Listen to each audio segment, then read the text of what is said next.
అదే రకంగా ఈరోజు మోదీ ప్రధాని కావాలని చెప్పి భారతదేశ ప్రజలు కోరుకుంటున్నారు, తెలంగాణ ప్రజలు కోరుకుంటున్నారు, పెద్దపల్లి ప్రజలు కూడా కోరుకుంటున్నారు. కాబట్టి ఈ వారం రోజుల కోసం మీరందరూ కూడా పార్టీ ఇచ్చిన కార్యక్రమాలు ఖచ్చితంగా అమలు చేసి ప్రతి ఓటరుని 5 సార్లు కలవాలని చెప్పి గతంలో మనకు పార్టీ చెప్పింది. మరి పార్టీ ఇచ్చిన కార్యక్రమాలు మీరందరూ చేస్తున్నారా? ప్రతి కార్యకర్త 5 సార్లు కలవాలని నిర్ణయం తీసుకున్నారా? ఎన్నిసార్లు కలిసిండ్రు?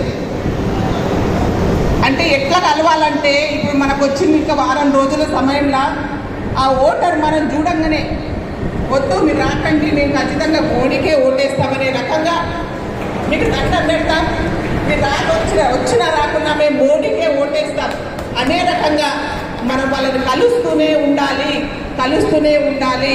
భారతీయ జనతా పార్టీని గెలిపించే బాధ్యత ఖచ్చితంగా మీ అందరిదే అని చెప్పి నేను ఈ సందర్భంగా మీకు తెలియజేస్తున్నా.